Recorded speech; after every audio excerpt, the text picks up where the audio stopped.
नमस्कार, good morning सभी को। स्वागत है आपका अर्जुन डिफेंस एकेडमी के इस डिजिटल प्लेटफॉर्म पर। Yes, good morning Monu. जल्दी से लाइक शेयर करें, सभी लोग जुड़ जाएं। आज हम लोग वापस से कुछ क्वेश्चंस वाई ग्रुप इंग्लिश में कैसे आते हैं उनकी प्रैक्टिस करेंगे। ठीक है, गुड मॉर्निंग गुड मॉर्निंग। चलिए जल्दी से लाइक और शेयर करें और ज़्यादा से ज़्यादा बच्चों को जोड़ें। Good morning. English Y group के लिए अपनी स्पेशल क्लासेस हैं, कैसे पैटर्न के क्वेश्चंस आते हैं उसके ऊपर अपन प्रैक्टिस कर रहे हैं। एक बार अपन कुछ मॉक टेस्ट कर लें, फिर अपन पर्टिकुलर टॉपिक वाइज जैसे प्रपोजिशन से कैसे क्वेश्चंस आएंगे, नाउन से कैसे क्वेश्चंस बनेंगे, प्रोनाउन से कैसे बनेंगे, सभी की प्रैक्टिस करेंगे। ठीक है, पहले कुछ मॉक टेस्ट कर लेते हैं जिससे हमें ये पता चल जाए कि किस तरीके के क्वेश्चंस आपके एग्जाम में आने वाले हैं। सभी को गुड मॉर्निंग, सभी को गुड मॉर्निंग। ज़्यादा से ज़्यादा लाइक शेयर करके। यस, जैसा कि अपन लोग कर रहे हैं रोज़ाना, पहले सबसे पहले शुरुआत करेंगे हमारे पैसेज से। ठीक है, ये पैसेज आपके सामने है, एक बार इसको पूरा रीड करिए, गो थ्रू करिए इसमें से, फिर मैं इसको आपको एक्सप्लेन करती हूँ। ठीक है, पहले पूरा एक बार इसको गो थ्रू करेंगे अच्छे से। जी हाँ, सभी को गुड मॉर्निंग, सभी बच्चे जुड़ते जाएं, सभी को गुड मॉर्निंग। ठीक है,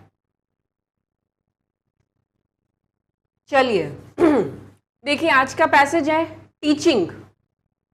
टीचिंग के बारे में बात हो रही है, यानी कि शिक्षा से जुड़ा हुआ हमारा ये आज का पैसेज है। क्या कह रहा है, पढ़ें इसको, आप लोग मेरे साथ साथ में पढ़ते जाएं, समझते जाएं। ठीक है,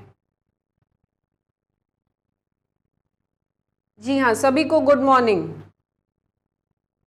happy birthday, wishing you a very happy birthday सिजॉन गेमिंग। ठीक है, teaching more even than most other professions has been transformed during the last 100 years from a small highly skilled profession concerned with a minority of the population to a large and important branch of the public service.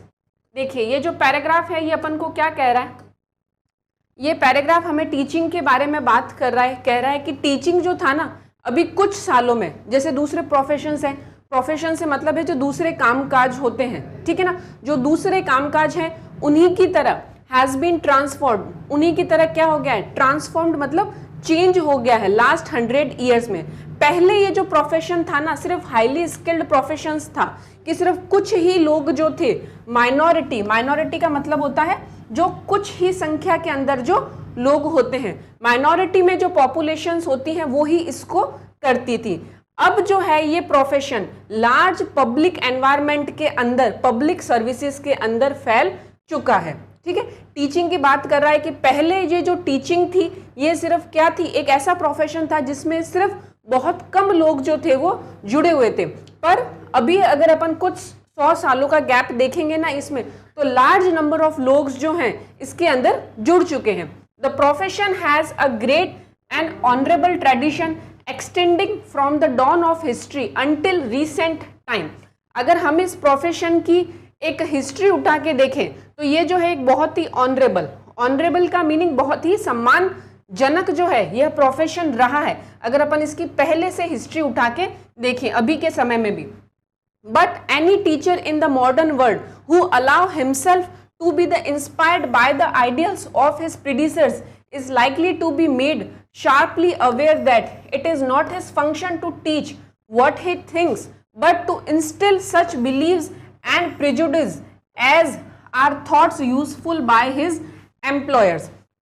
Paragraph हमको ये कह रहा है कि अगर एक teacher जो है, जो मॉडर्न वर्ल्ड का टीचर है, जैसे मैं एक टीचर हूँ, अगर मैं मॉडर्न वर्ल्ड की टीचर हूँ और अगर मुझे अपना प्रोफेशन टीचिंग में ही बनाना है, अगर मुझे टीचर ही बनना है, तो मुझे किन से इंस्पायर्ड होना पड़ेगा, अपने प्रीडिसर्स जो हैं, मतलब जो हमारा जैसे जो भारत देश है गुरु का देश रहा है, हमने सबसे पहले हर एक चीज़ की खोज में आगे रहा है, तो हमें उसी पद्धति को आगे बढ़ाना होगा। हमें इसके बारे में अवेयर होना पड़ेगा कि हमें कौन से तरीके अपनाकर टीचिंग को आगे बढ़ाना है। But to instil such beliefs and prejudice, पर हमें पीछे भी छोड़ना होगा। क्या छोड़ना होगा? प्रेजुडिस, जो मतलब हमारी पुरानी सोच है, कुछ उसके अंदर नया ऐड करना होगा और थोड़ा बहुत जो है वो पीछे भी छोड़ना होगा। And are thoughts useful by his employer, जो अच्छी चीजें हैं उनको हम लोग आगे लेकर चलेंगे और जो पुरानी सोच की कुछ पिछड़ी हुई चीजें हैं उनको हम लोग पीछे छोड़ते हुए चलेंगे। ठीक है, ये जो है हमारा टीचिंग के ऊपर एक शॉर्ट पैराग्राफ है। अब इसी टॉपिक में से अपने कुछ क्वेश्चंस हैं वो अपन देखते हैं। क्या है? The author seems to, first question, to be against the current trend in the teaching profession, approve the recent development in the mode of teaching, be a traditionalist in his views, या consider education as a part of public service। now answer करेंगे आप लोग, question number 1 लिखेंगे और option A है, B है, सी है या फिर डी है। बताइए जो ऑथर है वो इस पैराग्राफ के अकॉर्डिंग कैसा लग रहा है? The author seems to be, वो जो करंट अभी टीचिंग पोजीशन है उसके अगेंस्ट है क्या? जो वो अप्रूव करना चाहता है डेवलपमेंट में, मोड ऑफ टीचिंग के अंदर, या फिर उसके जो व्यूज हैं वो कैसे हैं? ट्रेडिशनलिस्ट हैं, या फिर वो एजुकेशन को पार्ट समझता है पब्लिक सर्विस का। चलिए question number first, answer A B C D. Paragraph अभी मैंने पूरा एक्सप्लेन किया है, ठीक है ना? ये आपके सामने पैराग्राफ है। वापस से एक बार, तो कंफ्यूज नहीं होना है, बिल्कुल आराम से, शांति से। जी हाँ, सभी को गुड मॉर्निंग, सभी को गुड मॉर्निंग। अब आंसर करिए आप लोग, क्या होगा इसका आंसर? बताइए। ए बी सी डी, ये पैराग्राफ है आपके सामने, ये फर्स्ट क्वेश्चन। क्या आंसर होना चाहिए? The author seems to B,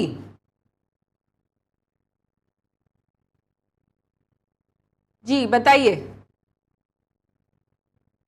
जो ऑथर है उसको क्या लगा था?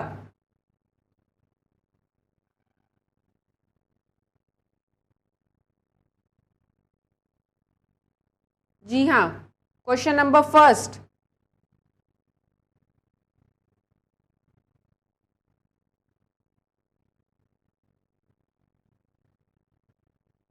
ये रहा आपके सामने पैराग्राफ, ठीक है?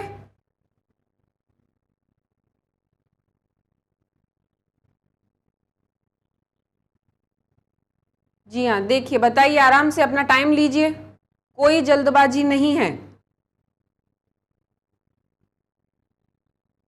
कोई जल्दबाजी नहीं है, आराम से टाइम लेके बताइए क्वेश्चन नंबर फर्स्ट का आंसर क्या होना चाहिए।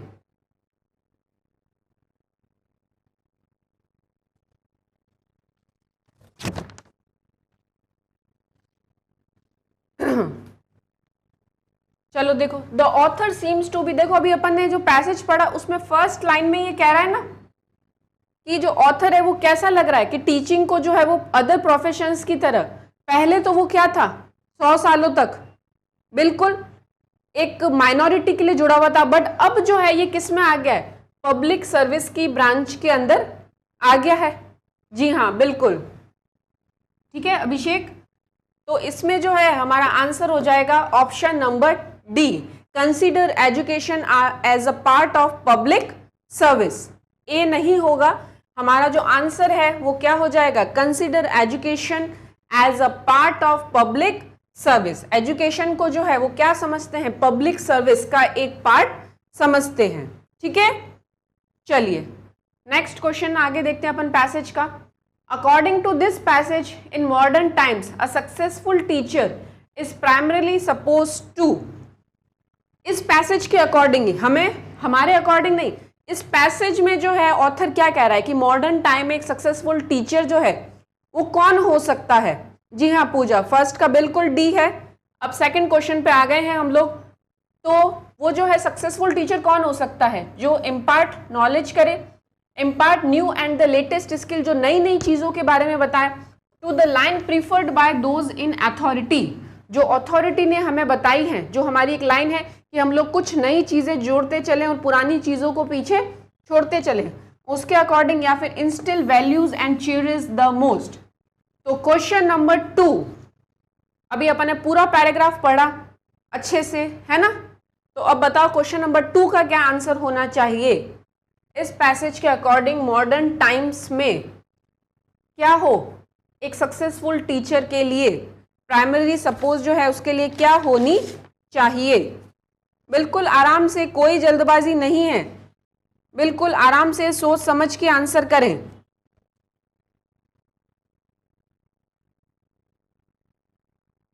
Question number D,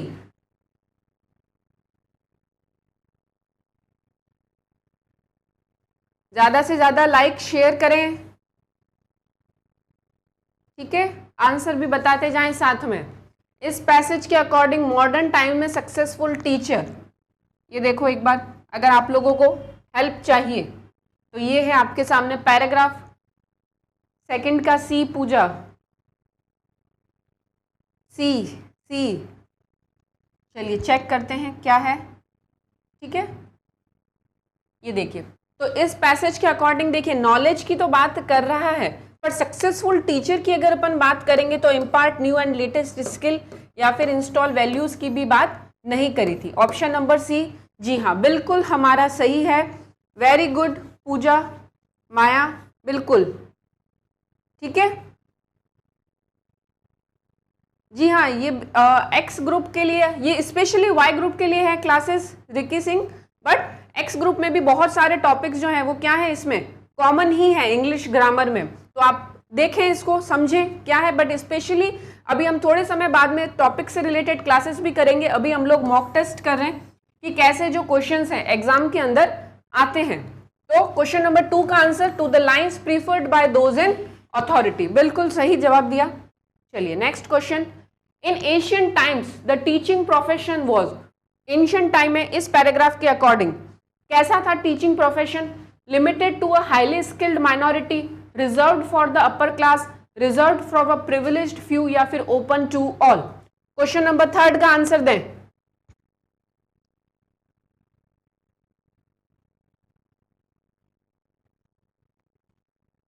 question number 3,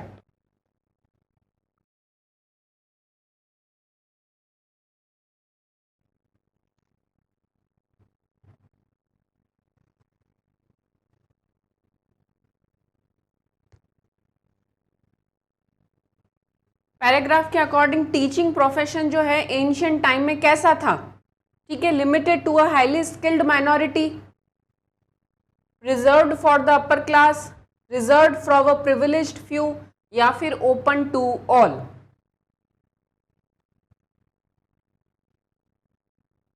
अगर आपको ये देखिए एक बार चाहें तो आप लोग, ये रहा पैराग्राफ, ठीक है।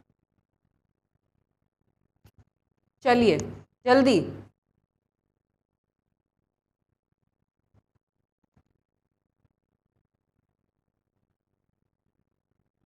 चलिए देखिए अब हम लोग, तो अभी देखो अपन इस पैराग्राफ में देखा ही है कि एंशिएंट टाइम की जब बात कर रहा है ना, तो वो क्या कह रहा है, फर्स्ट लाइन में ही आया था, जी हाँ पूजा बिल्कुल सही, कि ये जो है हाईली स्किल्ड माइनॉरिटी के लिए एंशिएंट टाइम में कि सिर्फ कुछ ही जो लोग थे वो इस प्रोफेशन से जुड़े हुए थे, ठीक है।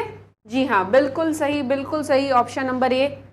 नाउ लास्ट क्वेश्चन इस पैसेज का, What has transformed teaching into an important branch of public service is, क्या चीज है जिसने बदल दिया है, ठीक है, क्या चीज है जिसने टीचिंग के प्रोफेशन को पब्लिक सर्विसेज के अंदर बदल दिया है।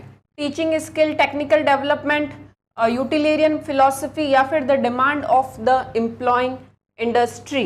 नाउ लास्ट क्वेश्चन हमारे पैसेज का, क्वेश्चन नंबर 4 बताएं, ठीक है। देखिए, what has transform teaching into an important branch of the public service is, teaching skill है, टेक्निकल डेवलपमेंट है, यूटिलियरियन फिलॉसफी है या फिर the demand of the employing industry है। क्वेश्चन नंबर 4 आंसर दें।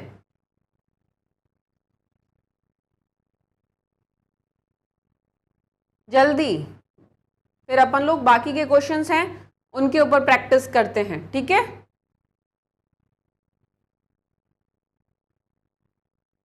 What has transform teaching, teaching को किस branch of philosophy ने बदल दिया था? ए, डी, पूजा सही है बिल्कुल, option number D, the demand of the employing industry. जी हाँ, जो डिमांड है इंडस्ट्री की, ये पहले जो है वो किस में लिए थी? माइनॉरिटी के लिए थी, अब जो है वो किसके लिए हो गई है? सभी पब्लिक इंडस्ट्री के लिए खुल चुकी है। ठीक है, ये हमारा आज का पैसेज था। जी हाँ, सभी की क्लासेस लग रही हैं। रिकी सिंह, आप अर्जुन क्लासेस पे सब कुछ क्लासेस लग रही हैं, हिंदी मीडियम, इंग्लिश मीडियम, आप सब कुछ यहाँ से पता कर सकते हैं। ठीक है, now next, pick out the correct synonyms for each of the following words.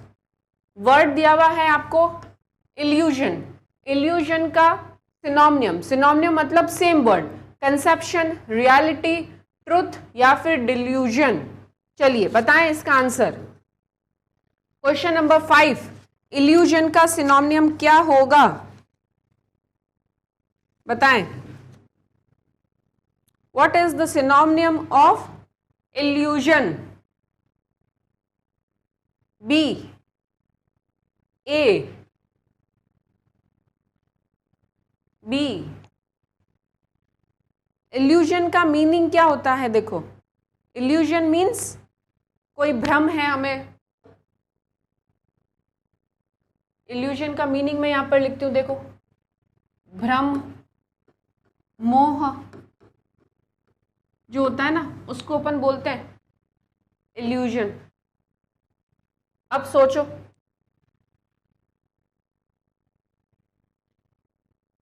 Illusion जो है वो क्या है?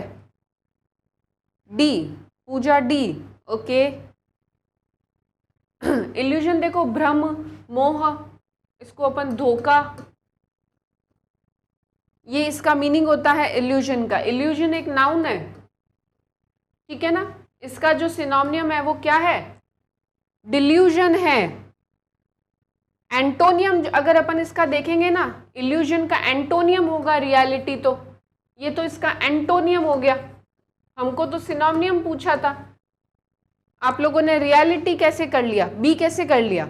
डी बिल्कुल सही है। रियलिटी और ट्रुथ तो इसके एंटोनियम हो गए। सिनोनियम पूछा है, सिनोनियम तो डिल्यूजन होगा। ठीक है, कोई कंफ्यूजन तो नहीं है इसमें? कंसेप्शन का मीनिंग देखो, कंसेप्शन का मीनिंग होता है कोई धारणा बनाना। कंसेप्शन मीन्स धारणा। तो हमें मीनिंग अगर पता होंगे ना, तभी अपन पता लगा पाएंगे। सेम मीनिंग वर्ड है। देखो, इल्यूजन तो इसका ध्यान से पढ़ो, सिनोनियम देना है। रियलिटी और ट्रुथ तो इसके एंटोनियम हो गए। ठीक है, now next, lethal, question number 6। अब इसका आंसर करें। हार्मलेस, डिस्ट्रक्टिव, इनोसियस या फिर सेफ? लीथल, ठीक है। लीथल मीन्स घातक, सिनोनियम बताना है अब, ठीक है ना। लीथल का मीनिंग होता है घातक, घातक।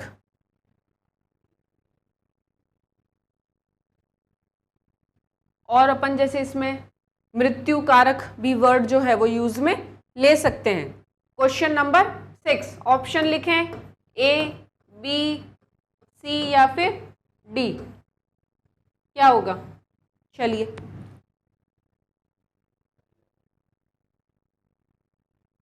जी हाँ, एयरफोर्स में बहुत सारी वैकेंसीज आने वाली हैं डिफेंस में, तो जल्दी से तैयारी के लिए जुड़ जाइए, ठीक है ना। डिफेंस को आप अगर अपना प्रोफेशन बनाना चाहते हैं तो बहुत ही अच्छी बात है भाई। देश सेवा के साथ साथ में बहुत ही अच्छा पे स्केल भी उसमें होता है। तो बहुत ही जल्दी आप लोगों ने 10th 12th पास किया है, तो ये एयरफोर्स की जो वाई ग्रुप की क्लासेस हैं, जी हाँ बिल्कुल, सी ममता, पूजा सी, बहुत सारी डिफेंस में वैकेंसीज आ रही हैं, नोटिफिकेशन जल्दी जारी हो जाएगा, ठीक है। तो देखो, लीथल मीन्स क्या है यहाँ पर? घातक है। तो घातक का सिनोनियम पूछा है भाई, सिनोनियम पूछ रहे हैं। बी होगा ना, डिस्ट्रक्टिव। पूजा सी कैसे होगा, ममता सी कैसे होगा? सी तो क्या है, इनॉसियस है। इनॉसियस का मीनिंग तो क्या होता है, जो घातक नहीं होता है, तो घातक है, डिस्ट्रक्टिव होगा, सेम मीनिंग वर्ड तो सी। जी हाँ, सी नहीं होगा, बी होगा, डिस्ट्रक्टिव। ठीक है, जी हाँ Ricky Singh, B, option number B जो है, लीथल मीन्स डिस्ट्रक्टिव। देखो हार्मलेस तो मतलब जो हानि रहित है, ठीक है ना, हानि रहित जो होता है वो हार्मलेस। तो लीथल तो मीन्स इसका क्या हो गया, घातक जो है, तो इसके लिए तो अपन डिस्ट्रक्टिव जो होगा वो यूज में लेंगे। ठीक है, चलो नेक्स्ट क्वेश्चन, एंटोनियम। अब हमें इसमें क्या लेना है, एंटोनियम, बिल्कुल इजी है, पॉवर्टी। ठीक है, 4 ऑप्शन है, रिचनेस, हार्डशिप, डेफिशिएंसी या फिर डर्थ। क्वेश्चन नंबर 7, ऑप्शन दे आंसर, ए बी सी या फिर डी। पॉवर्टी का क्या होगा, एंटोनियम पूछा है, क्वेश्चन को ध्यान से पढ़ना पहले तो। चलो very good, now question number 7, poverty का बताएं, रिचनेस, हार्डशिप, डेफिशिएंसी या फिर डर्थ। चलें, क्या होगा इसका, क्वेश्चन नंबर 7, आराम से take your time, take your time and give your answer.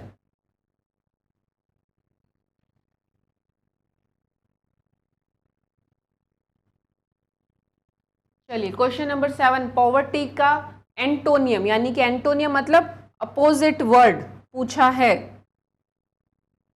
Poverty का मीनिंग तो जैसे सभी को ही पता होगा, गरीबी, दरिद्रता।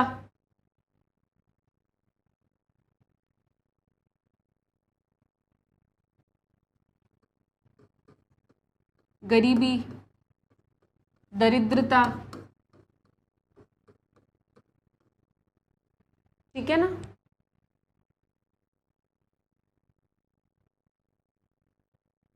जी नहीं, अभी वैकेंसी आएगी, ठीक है ना, अभी आई नहीं है, ये फर्स्ट फेज की ही तैयारी करा रहे हैं हम लोग, आप लोग बस जुड़ जाइए।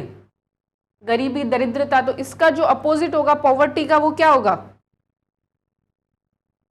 ये तो बहुत इजी है, बताएं सभी।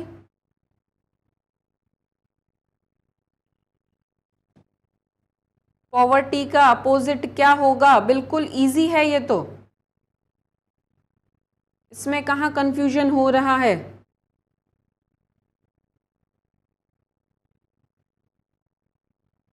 गुड मॉर्निंग सभी को, good morning, good morning Ritika. चलिए क्वेश्चन नंबर 7, गरीबी का बताएं क्या होगा अपोजिट, रिचनेस, हार्डशिप, डेफिशिएंसी या फिर डर्थ। देखो डर्थ का मतलब जो होता है, डर्थ जो होता है ना, वो तो किस सेंस में अपन यूज में लेते हैं, कमी हो गई कोई, अकाल हो गया, ठीक है, ये इस सेंस में अपन यूज में लेते हैं। डेफिशिएंसी जो होती है वो शरीर के अंदर जो कमी होती है उस सेंस में यूज में लिया जाता है डेफिशिएंसी, ठीक है।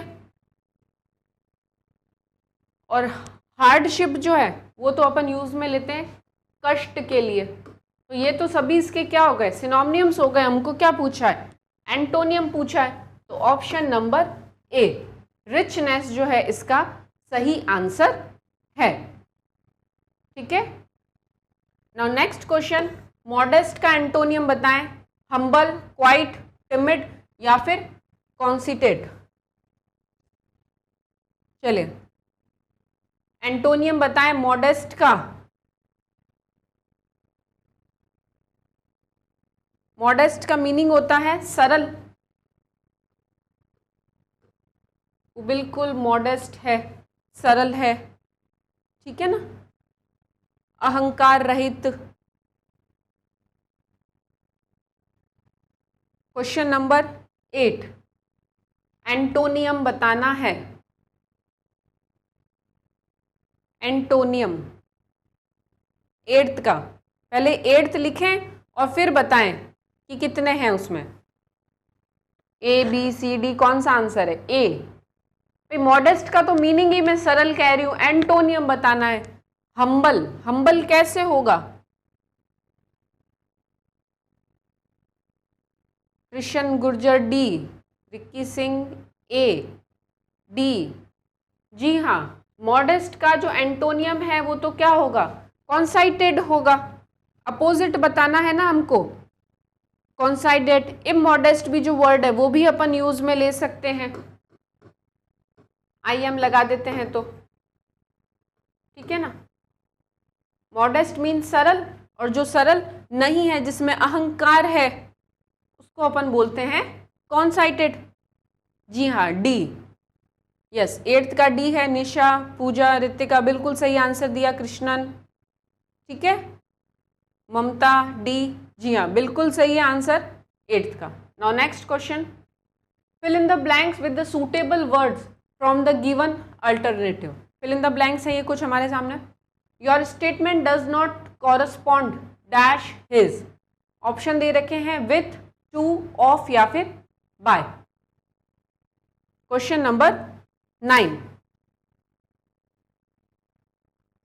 क्वेश्चन नंबर 9, हिंट दे देती हूँ। कॉरस्पॉन्ड, कॉरस्पॉन्ड अपने साथ में क्या लेके बैठा हुआ है? खुद का प्रपोजिशन लेके बैठा हुआ है ये कॉरस्पॉन्ड। तो कॉरस्पॉन्ड का क्या होगा बताएं? जी हाँ, कॉरस्पॉन्ड का बताएं। समतुल्य होगा तो उसका हम लोग क्या यूज में लेंगे?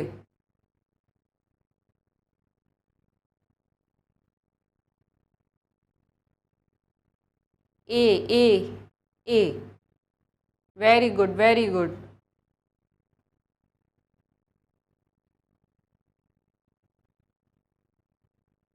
ए, 9th का ए। जी हाँ, your statement does not correspond with his. Is जो है वो किसके लिए यूज में लिया गया है? पर्सन के लिए। और जो कॉरस्पॉन्ड है ना, कॉरस्पॉन्ड जो होता है, अगर अपन किसी पर्सन के साथ में बात कर रहे हैं तो वहां पर जो है अपन क्या यूज में लेते हैं? विथ प्रपोजिशन जो होता है वो यूज में लेते हैं, मतलब किसी के अनुरूप होना। Your statement does not correspond with his, तुम्हारा जो स्टेटमेंट है, तुमने जो बात कही है वो उसके अनुरूप नहीं है। विथ जो है अपन यूज में यहां पर लेते हैं, ठीक है। नेक्स्ट क्वेश्चन, दीज, यहां पर जो है ये 3 सोल्जर्स कर लीजिए आप लोग क्वेश्चन में। दीज 3 है ये, यहां पे 3। These 3 soldiers quarrel dash themselves,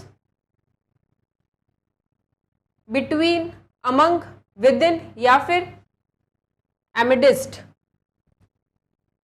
between, among, बताएं इसका क्या होगा?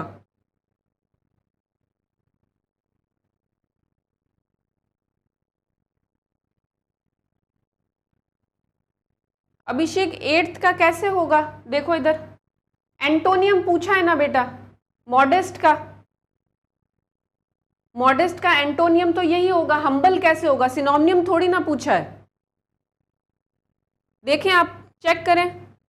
कॉन्साइटेड मीनिंग्स जो अहंकार रहित, सरल, संकोची होता है, ठीक है।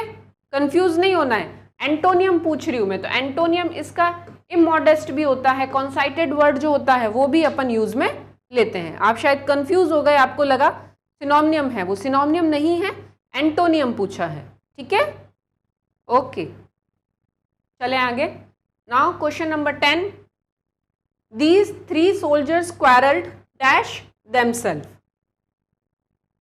ए, बिटवीन, बी, अमंग, बी, ये ऑप्शन नंबर हमारा सी है, सी, विद इन या फिर डी, एमिडिस्ट।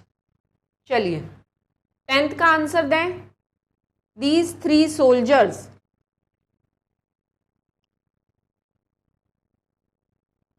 क्या होगा इसका? B, among. Okay, Ritika B, Puja B,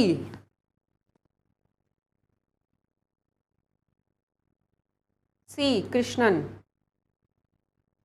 देखिए यहां पर चेक करें, दीज 3 सोल्जर्स, तो 2 या 2 से ज़्यादा लोगों के लिए जब बात होती है तो अपन क्या यूज में लेते हैं हमेशा, अमंग। ऑप्शन नंबर बी जो है वो सही होगा, ठीक है ना। जब अमंग का प्रयोग जो होता है ना वो 2 से अधिक व्यक्ति या वस्तुओं के लिए जो बीच के अर्थ में अपन लेते हैं तो वहां पर अमंग, जी हाँ बिल्कुल, अमंग जो है वो आपका सही है। बिटवीन का यूज यहाँ पर नहीं होगा, तो ए में कंफ्यूज नहीं होना है, ठीक है।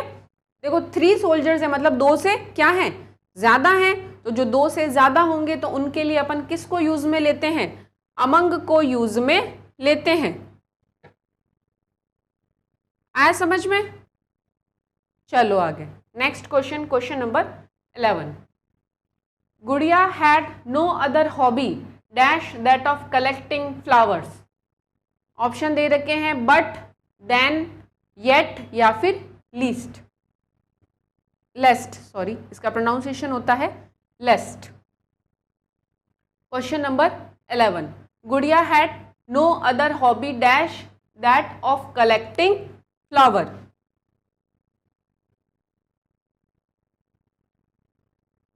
नो अदर, चलिए टिक लगा देती हूँ यहाँ पर ताकि आप लोगों को क्या हो, कंफ्यूजन ना हो। आंसर 11 का ऐसे लिखो, क्या ऑप्शन होगा, ए बी सी डी, बताते जाएं, सी, ए, सी, 11th का ए,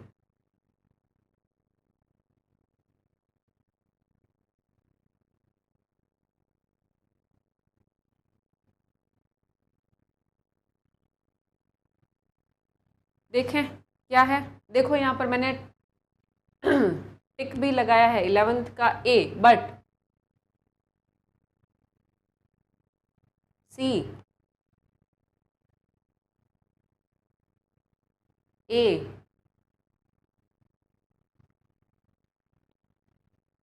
ए,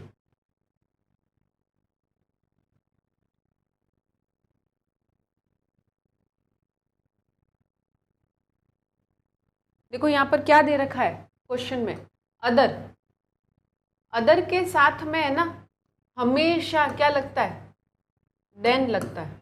ऑप्शन नंबर बी, इस बात को गांठ बांध लो, बट तो कभी अदर के साथ में आता ही नहीं है। अगर क्वेश्चन में आपको दे देना रैदर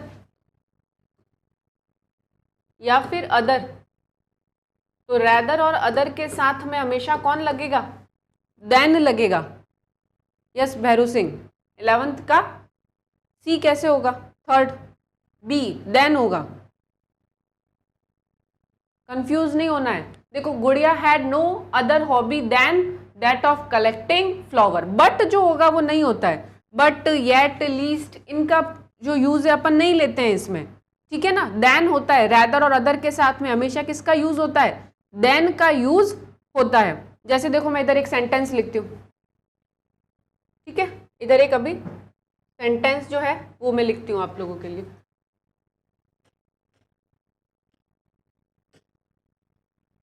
ये देखो एक जैसे मैं सेंटेंस लिखती हूँ कि शी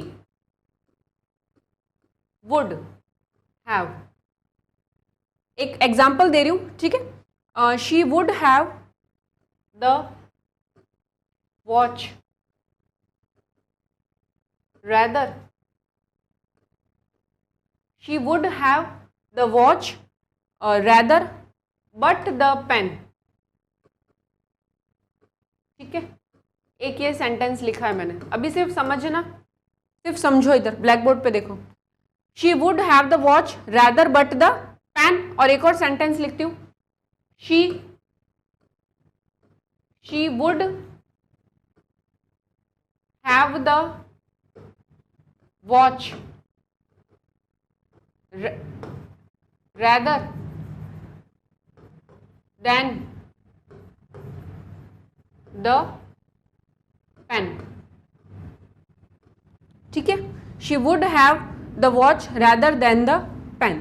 तो ये चीज समझ लो कि रैदर के साथ में जब भी, रैदर के साथ में जब भी बट आया ना तो मतलब सेंटेंस गलत है, एरर है वहां पर, ठीक है। रैदर के साथ में जो है अपना क्या आएगा, देन आएगा। तो इसी से रैदर से ही याद रख लेना कि रैदर और अदर, रैदर और अदर दोनों के ही साथ में जो है क्या यूज में होता है, अपने देन जो है वो यूज में होगा। Now next question, question number 12, dash honesty is the best policy. A B C D, A an article का क्वेश्चन है या फिर नो आर्टिकल। आर्टिकल में अपने अब 4 कंसेप्ट है, ए आर्टिकल आता है, एन आता है, द आता है या फिर कोई आर्टिकल नहीं आता है। ठीक है, dash honesty is the best policy, बताएं सभी। ऑनेस्टी जो है वो क्या है, इसके साथ में कौन सा आर्टिकल अपन यूज में लेंगे।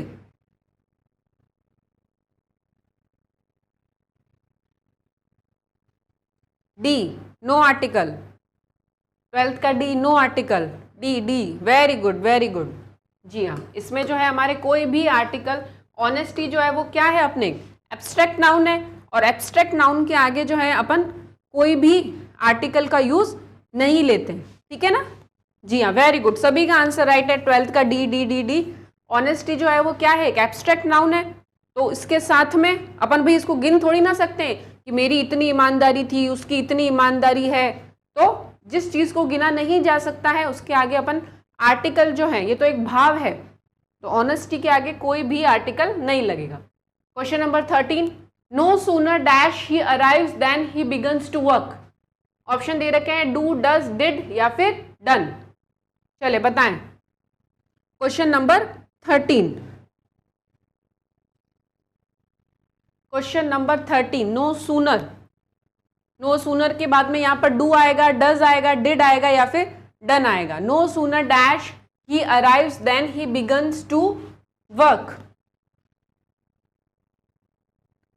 जल्दी से सेंटेंस देखो किसका है, simple present tense. C, Gagan Rathore कह रहे हैं सी, बाकी के बच्चे भी आंसर करें।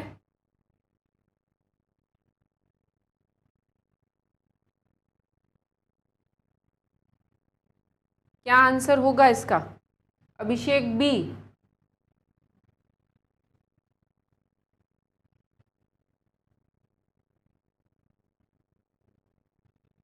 अभिषेक B, Bhairu Singh B. No sooner does he arrive than he, देखो सिंपल प्रेजेंट टेंस का सेंटेंस है, ठीक है ना, तो डज जो होगी वही तो फॉर्म लगेगी। कंफ्यूज क्यों हो रहे हो इतना? ठीक है, तो no sooner does he arrives then he begins to work. Now next, the past participle form of speak is. Speak की अपन को फॉर्म पूछिए, अब पास्ट पार्टिसिपल फॉर्म पूछिए कौन सी होगी। 14 का बताएं, स्पोक, स्पोकन, स्पोकन या फिर स्पोक, स्पेक। 14 का आंसर दें। स्पोक, स्पोकन, स्पोकन, देखो 5 फॉर्म्स होती है वर्ब की, V4 और V5, 5 फॉर्म्स है वर्ब की। अब आपको पूछी कौन सी है? पास्ट पार्टिसिपल पूछी है, तो देखो फर्स्ट फॉर्म जो है वो तो कौन सी है? प्रेजेंट। 5th वाली भी कौन सी है? प्रेजेंट। ये तो प्रेजेंट और प्रेजेंट है, ये तो सभी को पता है। फर्स्ट और 5th जो होती है वो कौन सी होती है? प्रेजेंट होती है। V2 जो है वो कौन सी है? पास्ट है। V3 जो है वो कौन सी है? पास्ट पार्टिसिपल है, ठीक है ना। और V4 जो है वो कौन सी है? प्रेजेंट पार्टिसिपल, जिसको अपन ING वाली फॉर्म भी बोलते हैं। तो पास्ट पार्टिसिपल यानी कि कौन सी पूछी है? V3 पूछी है, तो 14 का आंसर करें, क्या होगा? स्पीक का, बिल्कुल सिंपल है। स्पीक का क्या हो जाएगा? 3rd form. 14th का आंसर करें।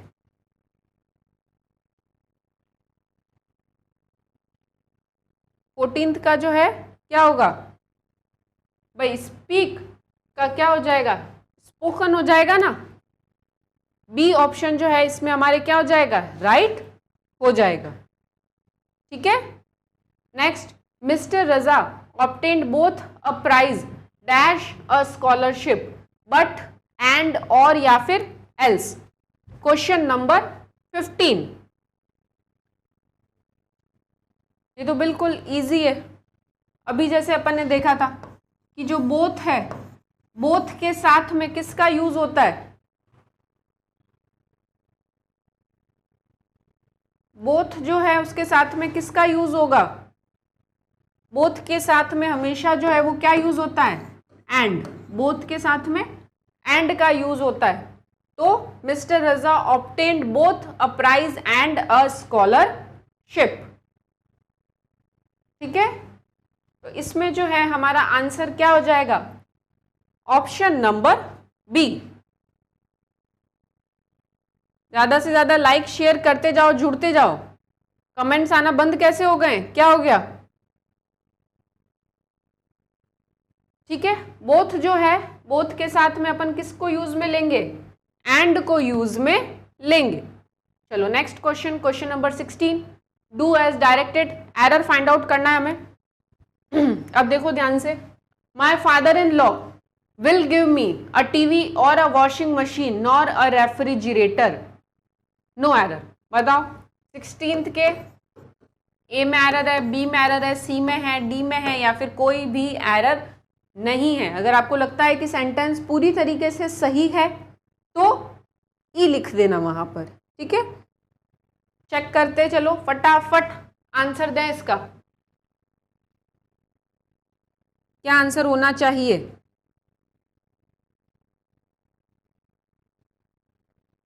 क्वेश्चन नंबर 16 का आंसर बताएं।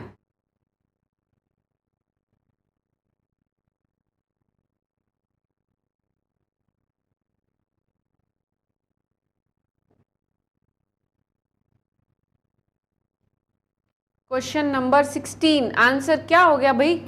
जुड़े हुए तो काफी बच्चे हैं, आंसर नहीं कर रहे हैं, कंफ्यूजन है। चलो यही कंफ्यूजन ही तो दूर करने के लिए हमने ये क्लासेस ली है इंग्लिश की, कि जिन भी बच्चों को कंफ्यूजन है उनको कंफ्यूजन नहीं रखना है, कंफ्यूज नहीं होना है, इंग्लिश को रटना नहीं है, क्या करना है, समझना है। अब देखो चेक करो इधर, माय फादर इन लॉ, ठीक है, एक एक पार्ट को चेक करते हुए चलो फिर आगे बढ़ते जाओ। My father in law subject हो गया, विल गिव मी, ठीक है, अ टीवी क्या दे रहा है यहाँ पर, और दे रहा है, अ वॉशिंग मशीन या तो टीवी देगा या वॉशिंग मशीन देगा, नॉर। अब देखो अगर सेंटेंस में कभी भी और मिल जाए ना तो और के साथ में कभी भी नॉर यूज में नहीं होता है। ठीक है, और के साथ में जो है कभी भी नॉर का यूज अपन नहीं लेते हैं, और के साथ में हमेशा पेयरिंग में कौन आएगा, और ही आएगा, तो यहाँ पर नॉर नहीं आएगा।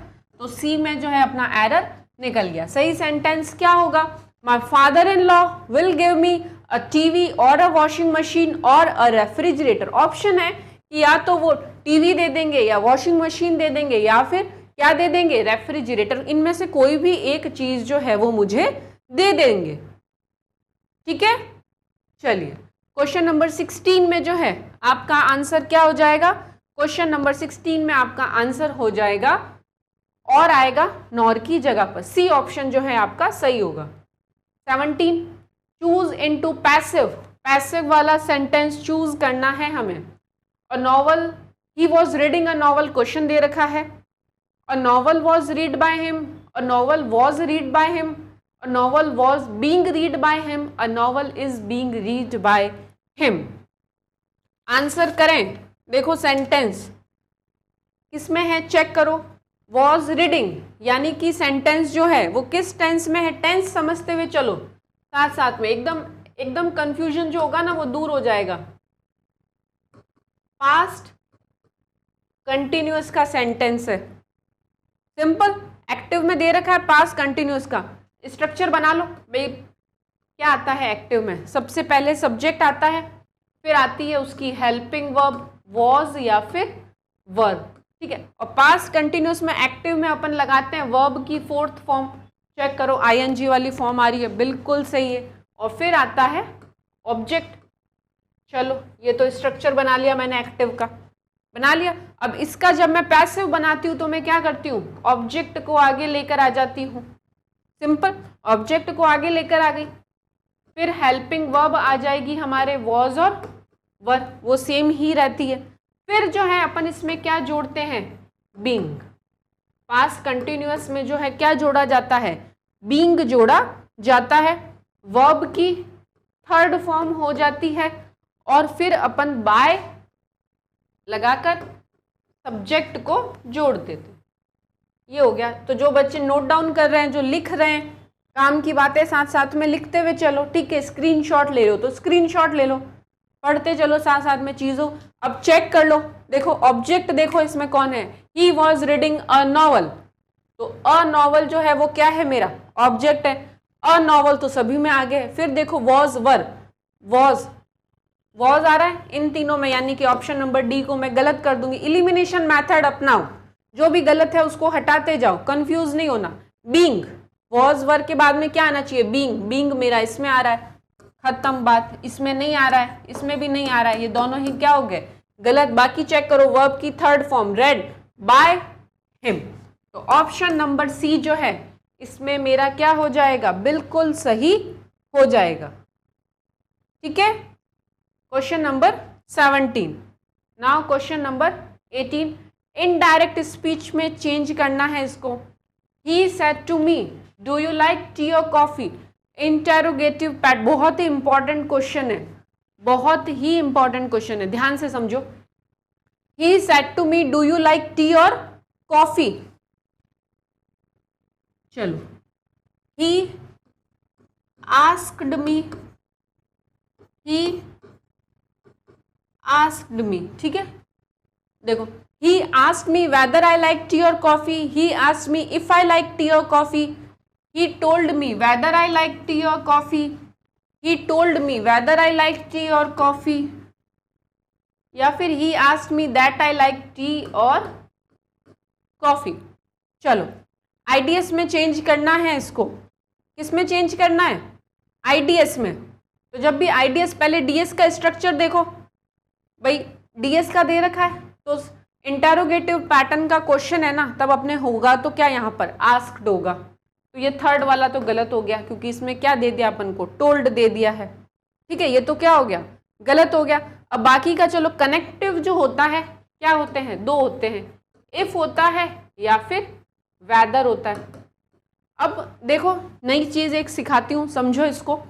वेदर जो होता है ना, वो अपन कहाँ पर यूज में लेते हैं। कल देखो अपन एक इफ का क्वेश्चन किया था, तो मैंने बताया था कि इंटेरोगेटिव में जो है क्या होते हैं अपने, दो जो है, या तो इफ यूज में होता है या फिर वेदर यूज में होता है। अब वेदर जो होता है ना, वो कहाँ पर यूज में होता है, इसकी एक पहचान है कि अगर सेंटेंस में कोई ऑप्शन आ जाए ना, इंटेरोगेटिव पैटर्न का क्वेश्चन हो, और अगर सेंटेंस में कोई ऑप्शन आ जाए, ऑप्शन इन द सेंस, देखो इसमें पूछा है कि तुम क्या लोगे, चाय लोगे या कॉफी लोगे, ऐसे कुछ ऑप्शन में पूछ ले, तो वहां पर जो है अपन को क्या यूज में लेना है, वेदर यूज में लेना है।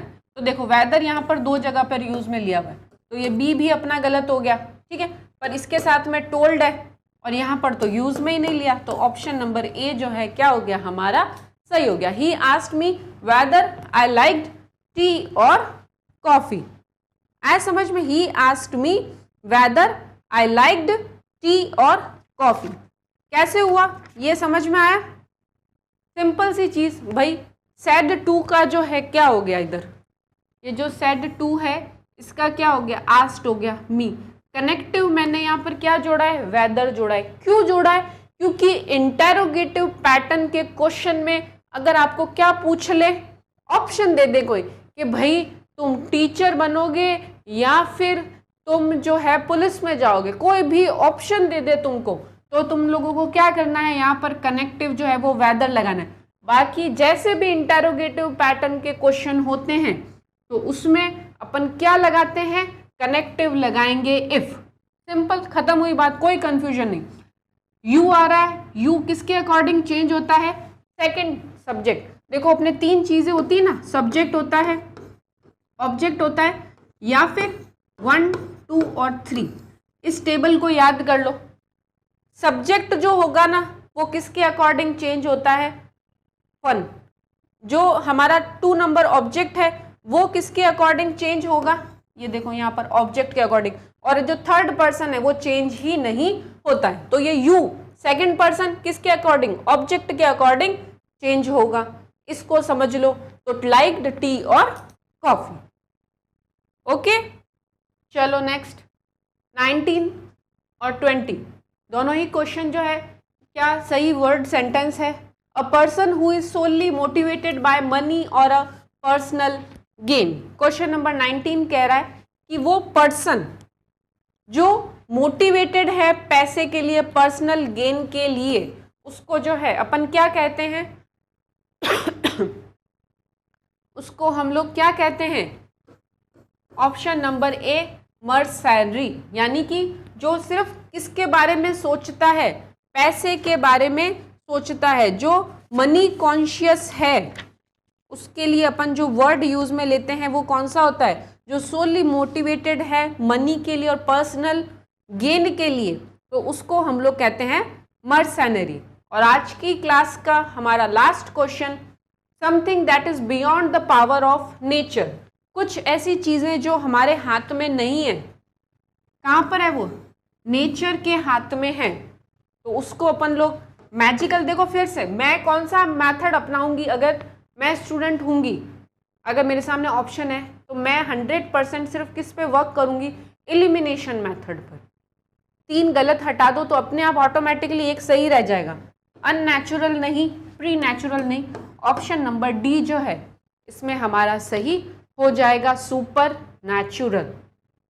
ओके, तो ये थे हमारी आज के कुछ क्वेश्चंस, मॉक टेस्ट था कि कैसे एग्जाम के अंदर क्वेश्चंस जो हैं आप लोगों के किस पैटर्न के अंदर आ सकते हैं। आप सभी के लिए एक इम्पॉर्टेंट इन्फॉर्मेशन, ऑफलाइन सेमिनार है 28 तारीख को सुबह 10 बजे, ज़्यादा से ज़्यादा संख्या में पहुँचें रातानाड़ा। आप लोगों को नॉलेज मिलेगी कैसे जो है आप लोगों को तैयारी करनी है, प्रिपरेशन करानी है। हमारी पूरी टीम है, फिजिकल की टीम है, सब्जेक्ट्स की टीम है, जो आप लोगों को गाइड करेगी कब एग्जाम्स आने वाले हैं, कैसे फॉर्म भरने। आप लोगों को सिर्फ यहाँ पर आना है और सीखना है और समझना है, ठीक है। तो कल भी हम लोग कुछ ऐसे ही क्वेश्चंस की प्रैक्टिस करेंगे।